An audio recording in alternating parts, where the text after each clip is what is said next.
नमस्कार, मैं हूं संजीव कुमार और आप देख रहे हैं एसएम न्यूज़ लाइव। और इस वक्त मैं कोरिया वन मंडल के जिल्दा वन विभाग क्षेत्र में खड़ा हूं। आपको बता दूं कि खड़गवां वन परिक्षेत्र का इलाका है और जिल्दा एक बहुत बड़ा जंगल है, लेकिन ये जंगल बहुत तेज़ी से ग्राम पंचायत की तरफ बढ़ रहा है। ग्राम पंचायत कुछ दिनों के बाद इस जगह को ग्राम पंचायत का नाम दे दिया जाएगा, क्योंकि जिल्दा के ग्रामीण जो हैं वो बहुत ही तेज़ी से यहाँ के जंगलों पर अपना अवैध कब्जा कर रहे हैं। और इसका पूरा जो श्रेय है यहाँ के वन अधिकारियों को जाएगा, क्योंकि वन अधिकारी जो हैं वो घरों को तोड़ने के नाम पर जो नौटंकी करते हैं उसमें हमने देखा और आपने भी देखा, इसमें कई बार लोगों को खबरें देखने को मिलती है कि जो घरों को तोड़ा जाता है, एक घर तो टूटता है तो वैसे वैसे 10 घर बन जाते हैं।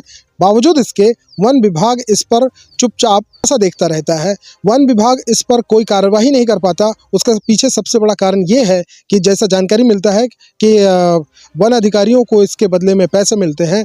आपको बता दूं कि यहाँ इस क्षेत्र का जो बीट गार्ड है, जैसा जानकारी मिल रहा था, कुछ दिनों पहले तक एक खबर चल रही थी जिसमें ये बताया जा रहा था कि बीट गार्ड फर्जी पट्टा बना करके और जो पैसे वाले लोग हैं उन लोगों को दे रहा था।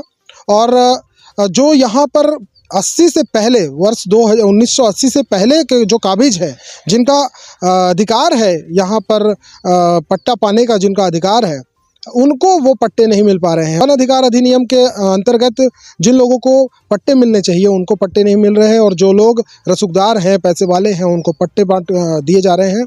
कहीं ना कहीं इसमें विभाग की बहुत बड़ी लापरवाही है, और इसमें सिर्फ लापरवाही नहीं बल्कि कहीं ना कहीं पैसों का खेल है। और इसका पूरा मजा, जो लाभ है, वो वन परिक्षेत्र अधिकारी ले रहे हैं।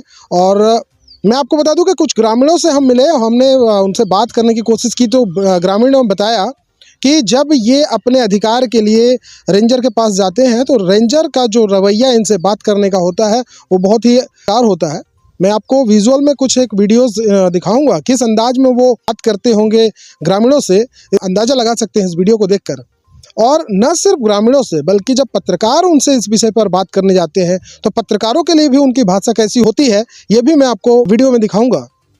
और आपको बता दूं कि सुनील शर्मा, जो कि बचरापोड़ी निवासी हैं, उन्होंने कुछ दिन पहले एक खबर चलाई थी जिसमें उन्होंने दिखाया था कि वन अधिकार पट्टा लेने के लिए जो ग्रामीण जाते हैं उनको पट्टा नहीं मिल पा रहा है, बल्कि रसूखदारों को पट्टा मिल रहा है। यहाँ के बीट गार्ड जो पैसा ले करके और फर्जी पट्टा बांट रहे हैं। तो आखिर ये बीट गार्ड को इतनी अधिकार कहाँ से मिल जाती है कि वो एक बीट गार्ड होकर भी पट्टा बांट रहा है। कहीं ना कहीं इसमें उच्च अधिकारियों का मौन सहमति होती है, मिलीभगत होती है, पैसों का खेल होता है, पैसों का बंदरबांट होता है, जिसकी वजह से ये सारा खेल होता है। और इस खेल को हम आगे होने नहीं देंगे। मैं आपको बता दूं कि मेरे पीछे जो आप मकान देख रहे हैं, विजुअल्स में मैं आपको मकान दिखाऊंगा। सड़क के ठीक किनारे एक लाइन से कई सारी मकानें बन चुकी हैं, और उन सारे मकानों में जो लोग रह रहे हैं वो 1 से 2 लोग रहते हैं, ग्रामीण क्षेत्र के लोग हैं। और वो जैसा बताया जा रहा है कि पैसे वाले लोग हैं, जिनका बड़ी बड़ी बिल्डिंगें हैं, वो अपने मिट्टी के मकान बनाते हैं, उसमें कुछ दिन रहते हैं और बाद में फिर उसको पक्के का मकान बना लेते हैं। और इस तरह से तेज़ी से जिल्दा का जंगल जिल्दा ग्राम पंचायत में तब्दील होता जा रहा है। और इसके पीछे पूरी तरह से मौन सहमति वन विभाग के अधिकारियों की है। इस वक्त मेरे साथ सुनील शर्मा जी हैं, जो वरिष्ठ पत्रकार हैं और बचरापोड़ी निवासी भी हैं। और कुछ दिनों पहले उन्होंने खबर चलाया था कि बचरापोड़ी के जिल्दा जो वन है, वहां पर जो जंगल है, जहां पर अवैध तरीके से लोग काबिज हो रहे हैं, इस विषय पर जो खबर उन्होंने लगाई थी उसमें उन्होंने बताया था कि वहां के बीट गार्ड द्वारा फर्जी पट्टा बांटा जा रहा है। उनको क्या लगता है, और उसके बारे में और भी बातें हम उनसे करेंगे और जानेंगे कि क्या है पूरा मामला। सुनील जी, सबसे पहले तो हमारे चैनल पर आपका बहुत बहुत स्वागत और नमस्कार। संजू भाई, जय हिंद। आपको बहुत बहुत धन्यवाद आपका। कुछ दिनों पहले आपके चैनल पर आपने एक समाचार चलाया कि बीट गार्ड द्वारा फर्जी पट्टा बांटा गया। क्या लगता है इसमें किसकी लापरवाही होगी, और वर्तमान के जो रेंजर हैं, ग्रामीणों के साथ उनका रवैया कैसा होगा? आप इसको कैसे मानते हैं, कैसे देखते हैं? चलिए, आपने बोला कि जो प्रशासन है वो क्या सोचता है, तो सबसे पहले आपको बता दूं कि जब हमने खबर चलाई थी तो सबसे पहले प्रशासन को आना चाहिए था यहाँ पर से, खबरों के विभाग पे कि हाँ आपने खबर चलाई, हम आएंगे वहां से। तो सब समझिए कि आप आज अभी कौन आ रहे हैं, पत्रकार ही पत्रकार का वर्जन लेने के लिए आ रहे हैं, जबकि आना किस वजह था, प्रशासन को आना चाहिए था। जी। प्रशासन ने हमारे साथ में कम से कम 100 से 150 महिलाएं थी वहां पर से, उनके सामने यहाँ के डीएफओ ने बोला था कि हम शनिवार, आज शनिवार है, उन्होंने बोला कि हम शनिवार को आएंगे और हम जांच करेंगे।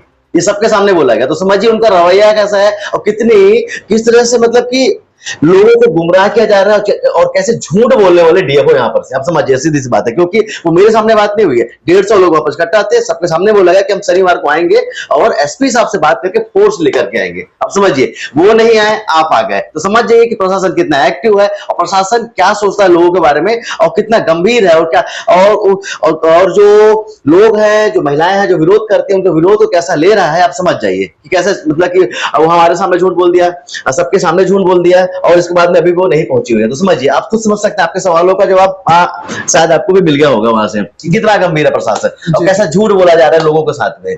जी जी। तो अभी वर्तमान में एक खबर हमने हमारे चैनल पर चलाई थी, उसमें हमने दिखाया था कि रेंजर जो है यहाँ के खड़गवां वन परिक्षेत्र के जो रेंजर है, जो वन परिक्षेत्र अधिकारी हैं, वो शराब के नशे में धुत हैं, अपने एक सिपाही के घर पर बैठे हुए हैं, शराब पी रहे हैं और उनका जो रवैया था, पत्रकारों के साथ जो बात करने के तरीका था, वो कुछ बहुत ही गलत था। इसके बाद वहां पर जैसा कि हमको अंदाजा लगता है, हम अंदाजा लगाते हैं कि वहां जब ग्रामीण अपना हक अधिकार की बात करने जाते होंगे तो उनके साथ भी उसी तरह वो बात करते होंगे। क्या आपका कोई पर्सनल एक्सपीरियंस है? कभी आपने अर्जुन सिंह से मुलाकात की? क्या आपको उनकी बातचीत में आपको क्या लगता है कि वो किस तरह के आदमी है? एक्चुअली पर्सनली तो मेरी मुलाकात बहुत कम हुई है। एक बार मुलाकात हुई है, एक बार मुलाकात हुई थी जब ये हमने खबर बनाई थी, तो वहां पर आए हुए थे, तो उस एक घर को तोड़ा था, तो उस समय पे वो आए हुए थे। तो मेरी मुलाकात उनसे पर्सनली नहीं हुई है, एक ही बार हुई है, वो भी सार्वजनिक तौर पर हुई है।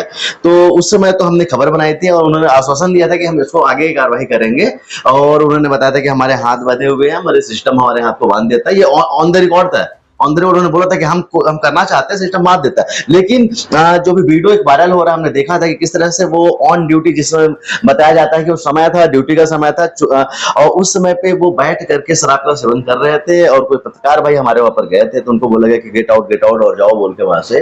तो ये बिल्कुल दिखाता है कि कितने अधिकारी गंभीर है। जब कोई पत्रकार जाता है जानने के लिए कि साहब क्या हो रहा है, आखिर ऐसी अवस्था क्यों है, आखिर हमारे सैकड़ों एकड़ के जंगल को क्यों नष्ट कर दिया जा रहा है, तो सोचिए जब एक पत्रकार का ये हालत है, जब वो जा रहा है उसे सवाल करने तो बोला जाता है गेट आउट। तो सबसे पहले तो ऐसे अधिकारियों को गेट आउट करना चाहिए यहाँ से। अब वो बार बार यहीं आ जाते हैं। लास्ट टाइम हमने ये बात को बोला था, हमने खबर बनाई थी कि आखिर ऐसा क्या है साहब में से कौन सी खूबी है कि यही पहुंच जाते हैं और यहाँ पहुंचते हैं, इसके बाद सोचिए शराब के नशे में टाइट रहते हैं। तो बताइए क्या बोले। अब जब पत्रकारों के साथ में ये हो रहा है, आम जनता जाएगी तो मेरे ख्याल से गेट आउट नहीं बोलेंगे, निकालेंगे लट्ठा बगल से, बोलेंगे कि इसको भगाओ यहाँ से। ये हालात होने वाले हैं उनके। जी जी। तो क्या आपको नहीं लगता कि ऐसे अधिकारियों की खड़गवां वन परिक्षेत्र में जरूरत नहीं है, बल्कि यहाँ ऐसे लोग आए जो थोड़े दबंग हो, जो अवैध अतिक्रमण जो हो रहे हैं उस पर रोक लगा पाने में सक्षम हो? या अगर अर्जुन सिंह भी ये कहते हैं कि कहीं ना कहीं विभाग उनके हाथ बांध देता है, कहीं ना कहीं कुछ ऐसे काम, कुछ ऐसे नियम है जिसकी वजह से ये बंध जाते हैं, तो ऐसे नियमों को बदलना चाहिए, क्या ऐसा नहीं लगता आपको? मुझे लगता है कि ऐसे अधिकारियों को भेजा ही जाता है कि आप जाके काम मत कीजिए, शराब का सेवन कीजिए। क्योंकि समझिए जैसे हमने आपको बताया कि जब हम यहाँ से गए थे, 150 से 200 महिलाएं गई थी हमारे साथ में, उनको जब आश्वासन दिया गया डीएफओ मैडम के द्वारा पे, समझिए हमारे जिले के सबसे मुख्य अधिकारी हैं, उनका कर्तव्य बनता है कि वो अपने बातों पे खड़े रहें। जब वो हमको झूठ बोल सकते हैं, लोगों को झूठ बोल सकते हैं, तो समझिए ऐसे अधिकारियों को मेरे को लगता है कि जानबूझ के परोसा जाता है कि आप जाइए भ्रष्टाचार कराइए, वहां से हम अपनी आंखों में पट्टी बांध देंगे और आपको जो करना है, जैसा करना है कीजिए और मैनेज तो हम कर ही लेंगे। जी। तो ऐसे में जो वन अधिकार पट्टा जिन लोगों को बांटा गया, और एक बीट गार्ड की बात आपने कही थी अपने खबर में कि बीट गार्ड द्वारा फर्जी पट्टा बांटा गया, आपको नहीं लगता कि इसमें अधिकारियों की मिलीभगत होगी और कहीं ना कहीं जो रसूखदार लोगों को पट्टा बांटा उनसे जो पैसे आए होंगे वो अधिकारियों में बटे होंगे, तभी जाकर के रसूखदारों को वन अधिकार पट्टा का लाभ मिल पाया? देखिए सबसे बड़ी दिक्कत क्या है संजू भाई कि देखिए आप हमारे पास में आए हुए हैं, मैं आपको अभी दिखा सकता हूँ कि यहाँ पर पूरा एक आगे एक बस्ती है हमारे इसी गांव की, उसका बैठ डांड बोला जाता है। वहां पर के जो लोग हैं वो कई सालों से वहां पर रहते हैं, कई सालों से रह रहे हैं, उनका घर है, उनका जीवन यापन चलता है, लेकिन उनके पास में क्या है कि वो पैसे नहीं है, वो बिल्कुल गरीब तबका होता है, वहां पर सड़क भी नहीं होती है, बार बार हम संघर्ष करते हैं उनकी सड़कों के लिए, जबकि मूलभूत सुविधाएं हैं। तो समझिए वो ऐसे लोग हैं कि वो पैसे नहीं दे पाते हैं, वो पैसे नहीं दे पाते हैं, इस कारण से उनका पट्टा अभी तक नहीं बना है। और जो उस दिन मैंने वीडियो में बोला था, मैं अभी भी बोल रहा हूँ कि शासन जिस दिन चाहेगा और हमको ऐसे लोगों के नाम दे देंगे कि जिनके नाम जिन्होंने ना तो कब्जा किया है और ना ही वहां पर रहते हैं और ना ही उनका कोई अतिक्रमण है, लेकिन इसके बाद भी उनका पट्टा बन गया, 5-5 एकड़ 7-7 एकड़ का पट्टा बन गया। और समझिए सबसे बड़ी बात, उसी जमीन पे धान भी बेच दिए। समझिए कि कितना गंभीर मुद्दा है ये, और शासन कितना हल्के पे ले रहा है, डीएफओ कितनी हल्के पे ले रही है उस चीजों को, कि जहां पर लोग काबिज नहीं है, हाँ बशर्ते क्योंकि रसूखदार है, पैसा फेंकते हैं, पैसा फेंक रहे हैं, पैसे के दम पे उनका पट्टा बना दिया जा रहा है। और जो एक्चुअल में हकदार है, जो वन अधिकार अधिनियम 2006 है, वन संरक्षण अधिनियम 1980 है, उसके अंतर्गत जो प्रावधान है कि किस उसमें क्राइटेरिया फिक्स है, किसको क्या क्या मिलना, किसको पट्टा मिलना चाहिए, लेकिन समझिए वो किसी भी तरीके से फिट नहीं बैठते उस कानून पे, लेकिन उनका पट्टा बन गया क्योंकि उनके पास पैसे हैं। लेकिन समझिए आपको एक बस्ती, मैंने आपको बताया भी, कोई बस्ती दिखाऊंगा 250 से 300 लोग रह रहे हैं, बताइए उनका पट्टा नहीं बनता, हमारे पास आते हैं, हम जितनी हमसे कोशिश होती है हम कराते हैं। लेकिन समझिए ये हमारा काम नहीं है, ये सिस्टम का काम है कि पारदर्शी को काम करे, सिस्टम का काम है कि जो डीएफओ मैडम बैठी हुई है झूठ ना बोले, उनका काम है कि जब कोई पत्रकार जाता है तो मिसबिहेव ना हो, उनके साथ तो कम से कम बता दीजिए ना, नहीं कर पाएंगे कार्रवाई, ये बता देते। लेकिन आश्वासन, झूठा आश्वासन लोगों के मन में। आज लोग फोन कर रहे थे कि आज क्या शनिवार है, आज तो मैडम आने वाली हैं।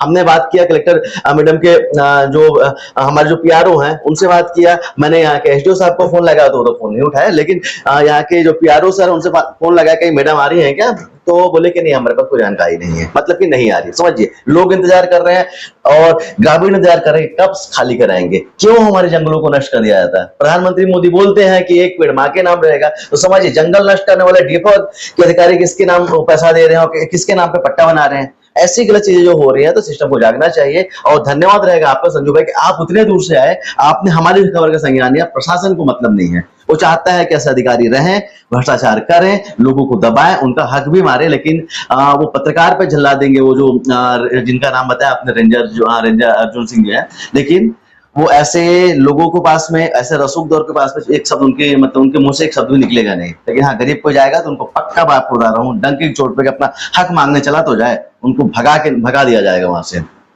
जी बिल्कुल सही कह रहे हैं आप कि उनको भगा दिया जाएगा, जैसा कि उनका रवैया है लोगों के साथ बात करने का। लोग उनसे डरते हैं, इसीलिए शायद वहां जाने से भी लोग डरते हैं। और जैसा कि आपने कहा कि पैसे वालों का ही सरकार है, पैसे वालों का ही सारा सिस्टम है। ये थे सुनील शर्मा, और आगे की खबरों के लिए हम चलते हैं स्टूडियो। आसपास घट रही घटनाओं को जानने के लिए चैनल को सब्सक्राइब करना और बेल आइकॉन को दबाना ना भूलें।